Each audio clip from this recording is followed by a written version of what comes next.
Hello everybody and welcome back. Today we are back in the F-14, as you can see by those nice little ejection handles from the view on top of my head.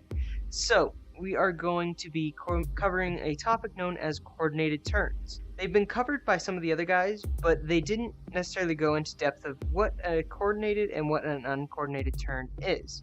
So, a coordinated turn is when you are turning and not slipping up or down. So you can have a coordinated turn, which is a direct turn, and then you can have a coordinated turn where you're not going up or down, but your nose is really high or your nose is really low. Those are uncoordinated turns. The idea is that you're supposed to be pointing your nose along the turn, and if you're slipping, you're going to be on the high end or you're going to be on the low end, both of which are bad. So, we are going to go into and show you some examples of procedural turns, which is exactly 2 minutes to do a full 360 degrees. The idea is you do it with the exact amount of bank, pole, and rudder to get a coordinated procedural turn. All those are very finicky, very touchy. It requires a lot of very small movements. So hopefully you guys are going to be able to see them. Most of the time you're going to be wanting to watch the rudder pedals because they will essentially show you most of what you need to know for this. So here we go, we're going to hop into the sim and actually get going.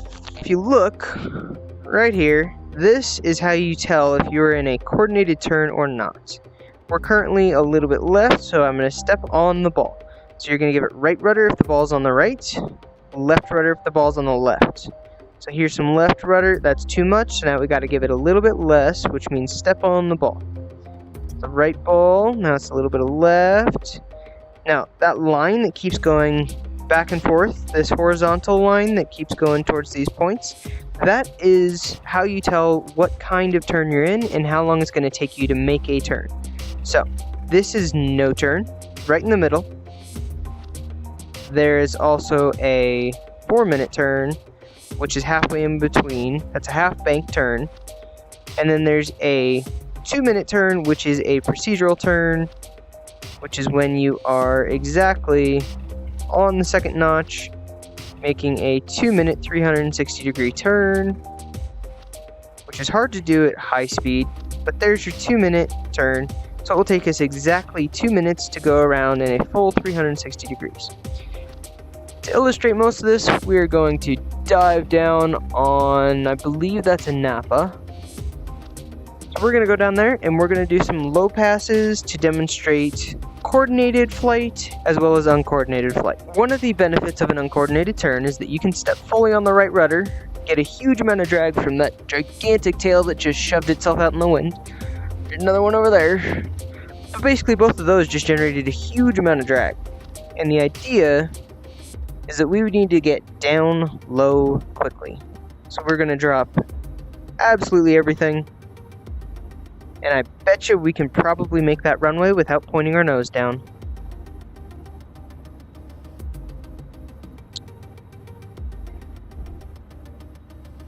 Because we are going to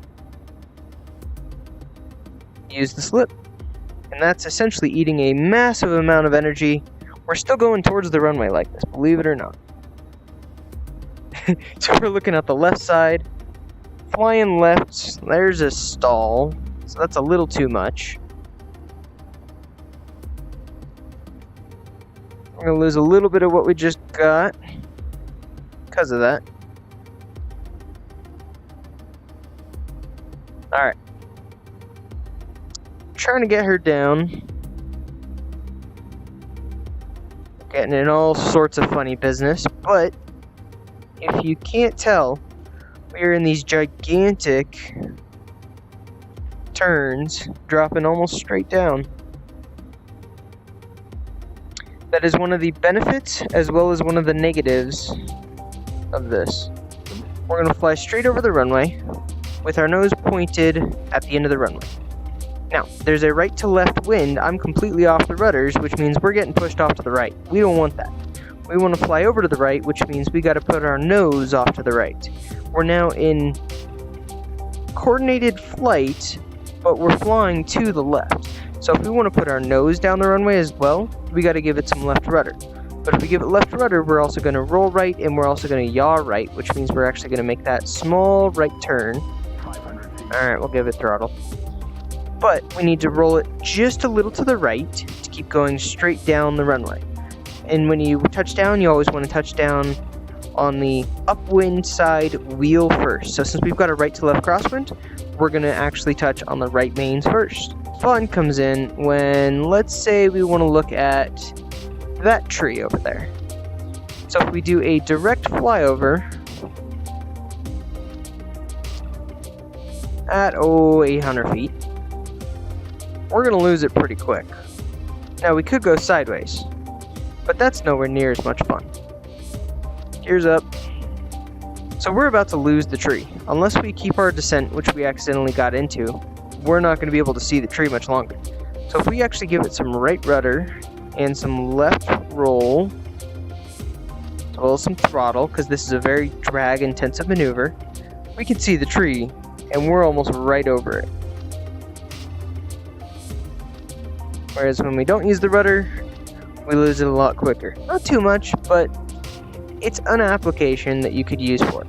We're going to slip back around to the runway and do a full pattern, which in theory is supposed to be done at 1,000 feet.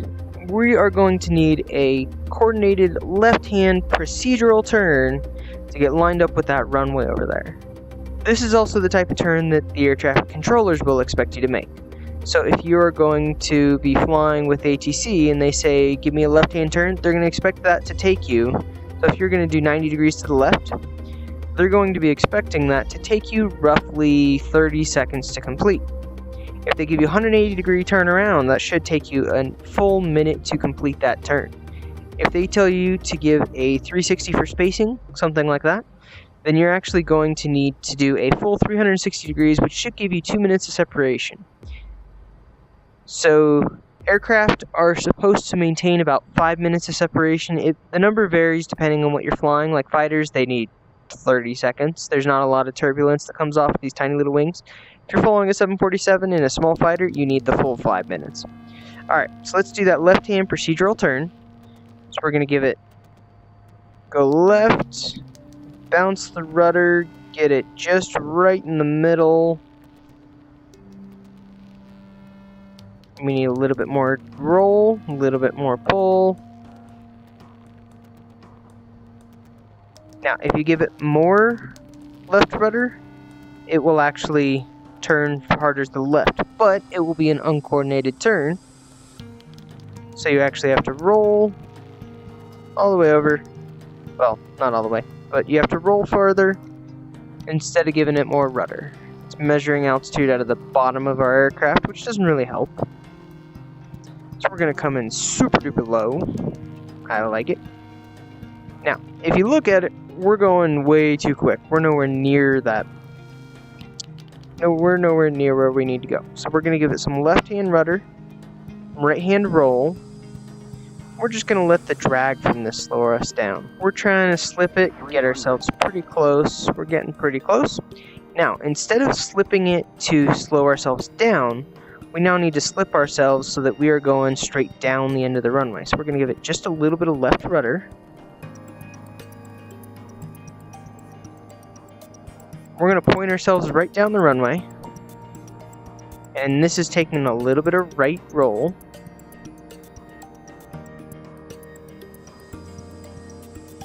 You see we're pointing down the runway so that when the...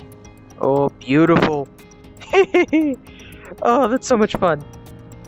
But basically, when we settled down, we were going straight down the runway. We weren't careening off to one side or another. Whereas if you land in an uncoordinated manner, and you're pointed off to the right, like if you keep this crab on your landing, you can see it's going to want to run off to the right. Now, if you're in a particularly bad windy day, and you're landing something like that, you're going to immediately just straight off the end of the runway on the right or the left side. That's a bad thing. So we're going to straighten ourselves out here, and we're going to do a left-hand climbing procedural turn, a little bit of rudder, and we're not quite at procedural, a little more roll to Too much roll. Too much rudder. As you can see, the coordination of this is quite important. Speed as well. So you can change it by both the amount of roll and by the amount of pull. Because if we pull harder, we're going to need both more left rudder and we also needed less roll to get it where it was. Problem is, then you have things like altitude that you really have to start messing with. And that becomes a problem. So, here is your uncoordinated crab. Let's also tell Gesture to spot whatever he can.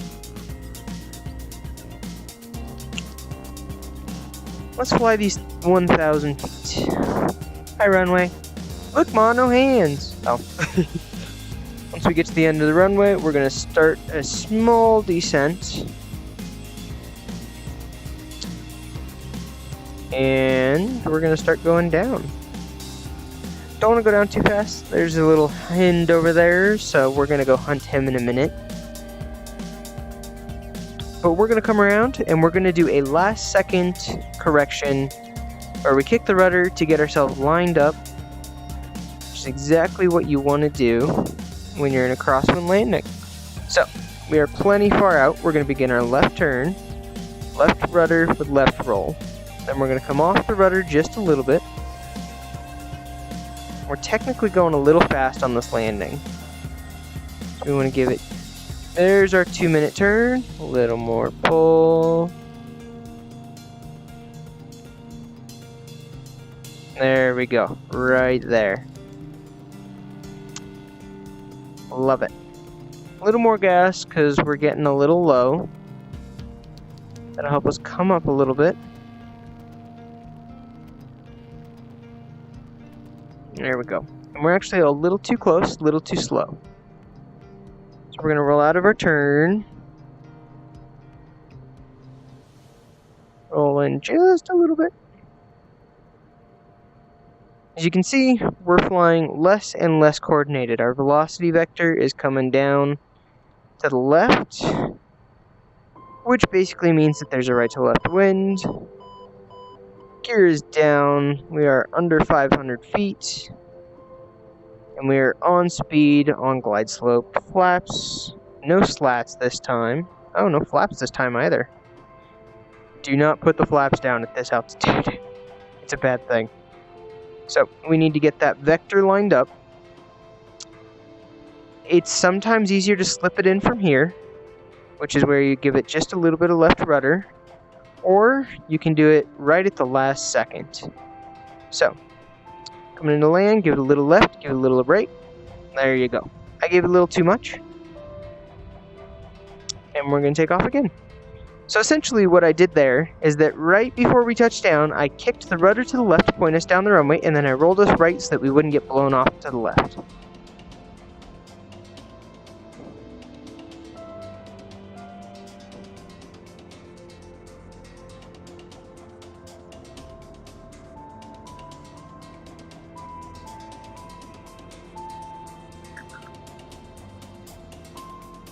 We're going to go gear down, flaps full.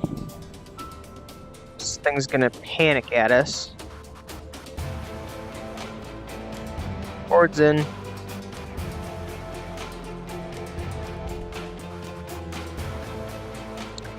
Alright, when we come across, we're going to try and maintain at least a couple hundred feet. Do our coordinated turn, give it some left rudder, left roll. Too much.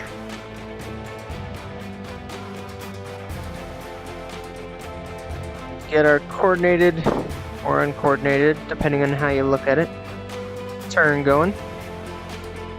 I know, you're not happy with this, but that is just fine. So, we're off the rudders, we're going a little bit left, we're going to accent that just a little bit. A little bit of right. Keep that coming. Keep it coming.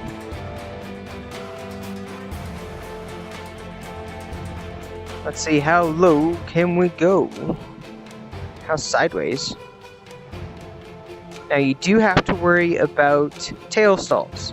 If the tail stalls, you get into a bit of trouble.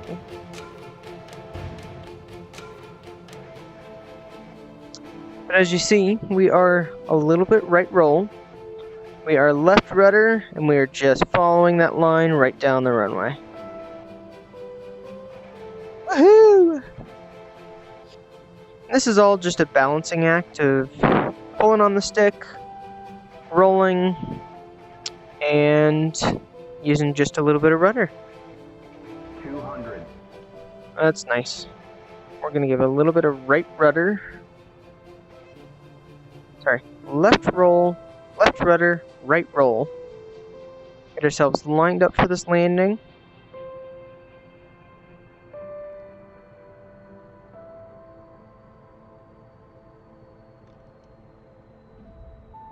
Yeah.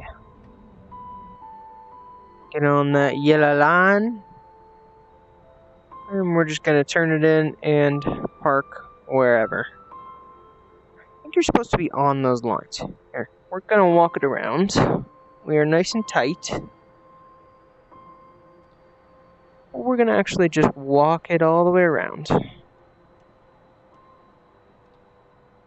we're on a carrier.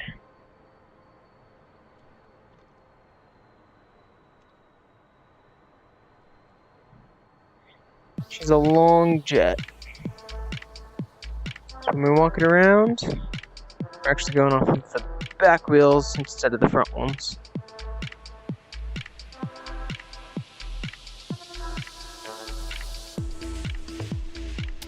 Call it there. Well, I hope you guys enjoyed that coordinated and uncoordinated flight. We'll see you guys in the next episode. Hopefully you learned something.